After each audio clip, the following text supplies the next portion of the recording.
अल्हम्दुलिल्लाह हमारा जूस तैयार हो गया। अब हम गिलास में बर्फ़ डालेंगे।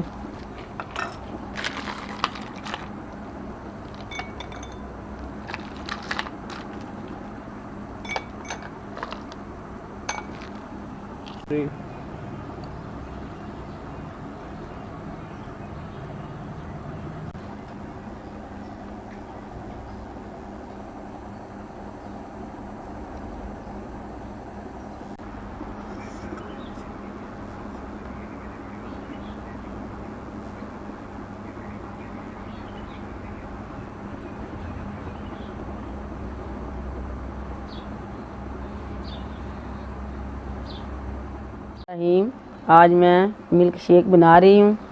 सबसे पहले ये 3 आम है। आपने रेशे वाला आम इस्तेमाल नहीं करना, वो जूस के लिए अच्छा नहीं होता। अब हम इसके ऊपर छिलका उतार के छोटे छोटे काट लेंगे। आम को हमने काट लिया है।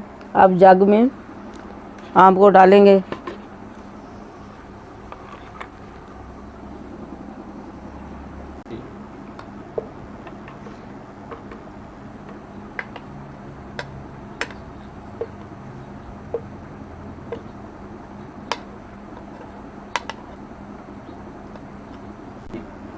हमारे पास दूध है, हम इसमें डाल देंगे।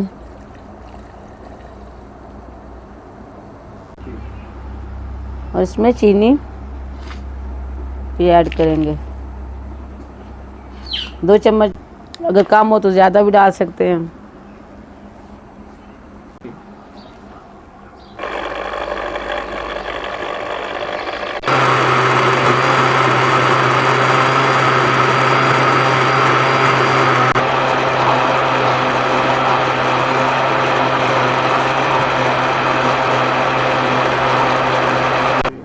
अल्हम्दुलिल्लाह हमारा जूस तैयार हो गया। अब हम गिलास में बर्फ़ डालेंगे।